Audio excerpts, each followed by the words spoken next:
নমস্কাৰ, good morning মৰমৰ ছাত্ৰ ছাত্ৰীসকল। তোমালোকে ভালে আছানে? বিহু তোমালোকৰ ঠিকেই গ'লনে? বন্ধটো বহুতেই হৈ গ'ল। আমাৰ লকডাউনৰ কাৰণে তোমালোকৰ পাঠ পঢ়া পাতি বহুতখিনি ঘাটি হৈ গ'ল। সেয়েহে তোমালোকৰো অসুবিধা হৈছে বা আমিও তোমালোকলৈ একো আগবঢ়াব পৰা নাই। সেয়েহে আমি আজি অলপ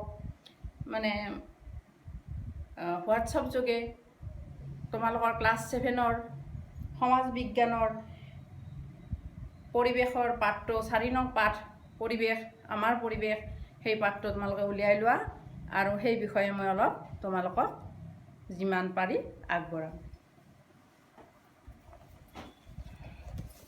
এয়া দেখিছা সমাজ বিজ্ঞান দ্বিতীয় ভাগ 7ম শ্ৰেণী পাঠ্যপুথি। এতিয়া তোমালোকে উলিয়াই লোৱা পাঠ নং 4 আমাৰ পৰিৱেশ। এই ছবিটো দেখিছানে? আমাৰ পৰিৱেশৰ প্ৰথম আছে চোৱা, এয়া ছাত্ৰ ছাত্ৰীৰ স্থানীয় উদাহৰণৰ সহায়ত পৰিৱেশৰ সম্পৰ্কে ধাৰণা পাব।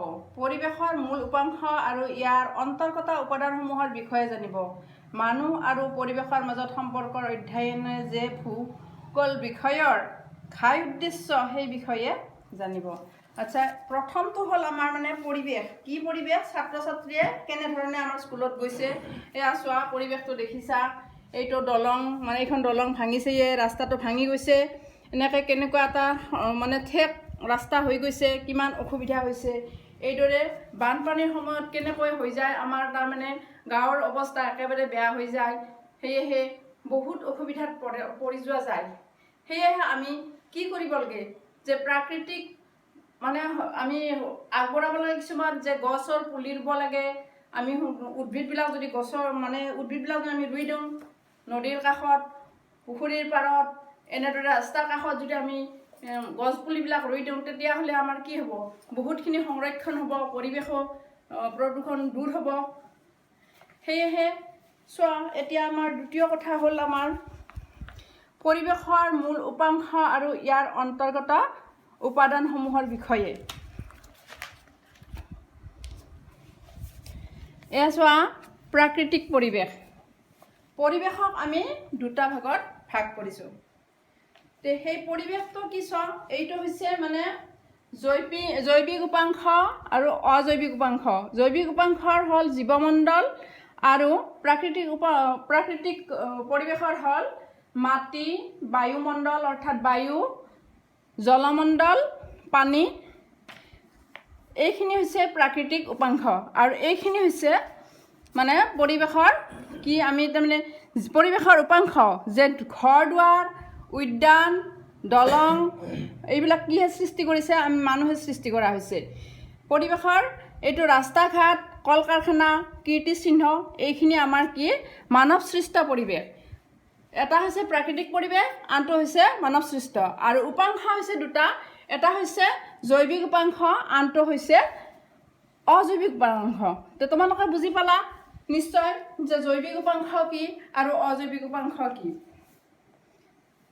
তাৰপিছত চোৱা,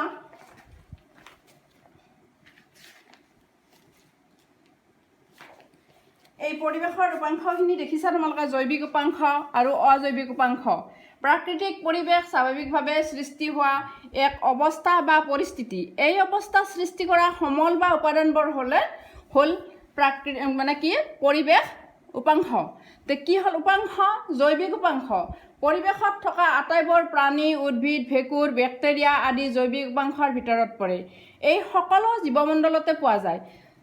অৰ্থাৎ জলমণ্ডল, স্থলমণ্ডল আৰু বায়ুমণ্ডল সামৰি প্ৰাণীজগত আৰু উদ্ভিদ জগত বৰ্তি থকাৰ স্তৰটোৱে হ'ল জীৱমণ্ডল। ইয়াত বিস্তৃত সাগৰৰ তলিৰ কিছু ওপৰৰ পৰা আৰম্ভ কৰি ভূপৃষ্ঠৰ ওপৰৰ বায়ুমণ্ডলৰ এটা সীমালৈ প্ৰায় 24 কিলোমিটাৰ জোৰা। এয়া চিত্ৰত দেখিছা তোমালোকে, চিত্ৰ 3.4.3 আৰু চিত্ৰ 4.3 খ আৰু খ। ইয়াত ক আৰু খত এই গোটেইখিনি বস্তু তোমালোকক দেখুৱাই দিছে। ইয়াৰ পিছত আহিল আমাৰ অজৈৱিক উপাংশ। অজৈৱিক উপাংশ বুলিলে কি বুজা বা অজৈৱিক উপাংশ কি? এই বায়ুমণ্ডল অৰ্থাৎ বায়ু, মাটি, স্থলমণ্ডল আৰু পানী, এই জলমণ্ডল হ'ল পৰিৱেশৰ অজৈৱিক উপাংশ যে পৃথিৱীত আৱৰি ৰখা বায়ুৰ পাতল আৱৰণটোৱে হ'ল বায়ুমণ্ডল। এই বায়ুৱে আমাক সূৰ্যৰ ক্ষতিকাৰৰ প্ৰখৰ ৰশ্মিৰ পৰা বচায়। এই বায়ুমণ্ডলৰ স্তৰটোত আমাক কি কৰে, আমাৰ সূৰ্যৰ ক্ষতিকাৰক প্ৰখৰৰ এই ৰশ্মিৰ পৰা আমাক বচায়। বায়ু নহ'লে সূৰ্যৰ ৰশ্মি বাধাহীনভাৱে আমাৰ ওপৰত নপৰিলহেঁতেনে। চোৱা, যদি বায়ুমণ্ডলটো এনেধৰণে নাথাকিলহেঁতেন তেনেহ'লে আমাৰ ৰশ্মি পোনে পোনে পৰিল হয় আৰু আমাৰ অৱস্থা কি হ'লহেঁতেন। এইদৰে আমি বিভিন্ন স্তৰৰ পৰা বিভিন্ন বস্তু পাইছোঁ। এতিয়া আমি কিছুমান বস্তু চোৱা, এতিয়া মানৱ সৃষ্ট পৰিৱেশ, এয়া চোৱা মানৱ সৃষ্ট পৰিৱেশ। মানৱ সৃষ্ট পৰিৱেশত আমাৰ কি হ'ল, আগতে তোমালোকক মই কৈছিলোঁৱে ক্লাছ 5ত এইখিনি কথা মই আগতে বুজাইছোঁ যে পৰিৱেশ, মানৱ সৃষ্ট পৰিৱেশ কি, প্ৰাকৃতিক পৰিৱেশ কি। তথাপিতো ইয়াতে আৰু পুনৰ অৰ্থবন হৈছে যেতিয়া মই তোমালোকক এইখিনি কৈ দিওঁ। চোৱা, আগতে উল্লেখ কৰা হৈছে যে মানুহৰ নিজৰ প্ৰয়োজন পূৰাবলৈ বিভিন্ন উপায়েৰে নিজৰ পৰিৱেশত থকা সমলবোৰৰ কামত খটুৱাই। এনে কাৰ্যৰ ফলত পৰিৱেশৰ কিছু পৰিৱৰ্তন সাধন হয় আৰু নতুন পৰিৱেশ গঢ় লৈ উঠে। এনেদৰে মানুহে নিজৰ সুবিধামতে গঢ়ি লোৱা পৰিৱেশেই হ'ল মানৱ সৃষ্ট পৰিৱেশ। যেনে ঘৰ দুৱাৰ, ৰাস্তা ঘাট, এইবিলাক আমাৰ মানুহে সৃষ্টি কৰা পৰিৱেশ। চোৱা, ভূগোল বিজ্ঞানৰ বিষয়বস্তু হিচাপে পৰিৱেশ, মানৱ সৃষ্ট পৰিৱেশ সম্পৰ্কে পিছৰ পাঠত বহলাই আলোচনা কৰা হৈছে। তোমালোকৰ নিশ্চয় মন কৰিছা যে এই পাঠত ঘাইকৈ মানুহৰ পৰিৱেশৰ মাজৰ সম্পৰ্ক আৰু পৰিৱেশৰ সৈতে সম্পন্ন হোৱা ক্ৰিয়াকলাপৰ কথা আলোচনা কৰা হৈছে।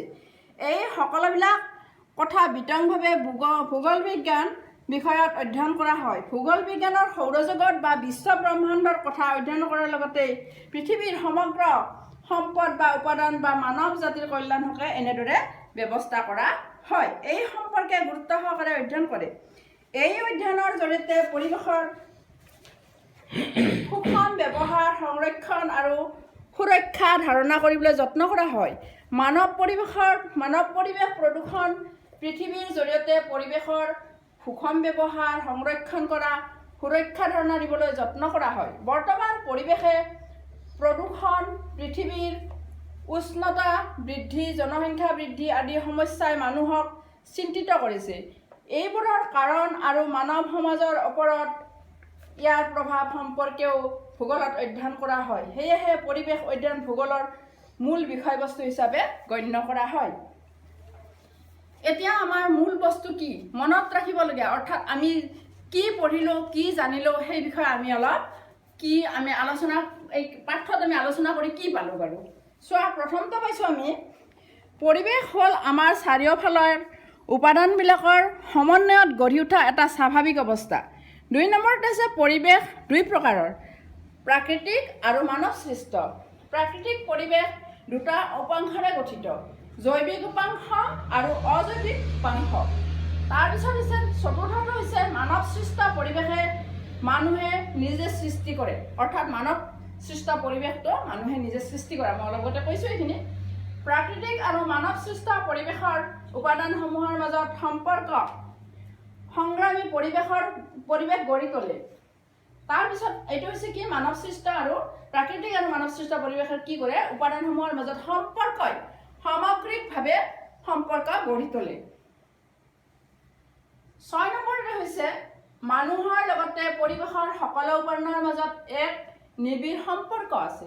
যে আমি জানো যে মানুহৰ লগতে পৰিৱেশৰ সকলো উপাদানৰ মাজত এক সম্পৰ্ক আছে। আমি যদি চোৱা, এতিয়া আমি যদি প্ৰাকৃতিক উপাদানবিলাকৰ পৰা যদি আমি এই বস্তুবিলাক নাপাওঁ তেনেহ'লে আমি ঘৰ দুৱাৰ কিদৰে সাজিম, ৰাস্তা ঘাট কেনেদৰে কৰিম। সেয়েহে সকলো বস্তু প্ৰাকৃতিৰ লগত আমি সংযোগ থাকিবই লাগিব। এইখিনি আমাৰ মূল বিষয়বস্তু। ইয়াতে আমাৰ কেইটামান কুৱেশ্যন আছে, এই চোৱাচোন।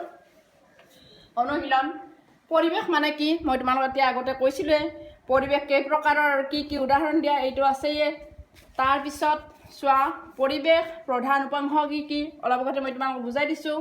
মানৱ সৃষ্ট পৰিৱেশ কেনেদৰে সৃষ্ট হয় সেইখিনিও কৈছোঁ। গতিকে এইখিনি তোমালোকে ঘৰত সুন্দৰভাৱে মই এইখিনি আলোচনাৰ পিছত আৰু কৰিম আৰু তোমালোকে যিখিনি পাৰা ইয়াৰে প্ৰশ্ন উত্তৰ কৰিবলৈ চেষ্টা কৰিবা। বাৰু তোমালোকৰ পাঠটো কেনেকুৱা লাগিল মোক জনাবলৈ পিছত নিশ্চয় সুবিধা পাবা। এতিয়া আজি ইমানতে এৰো। নমস্কাৰ।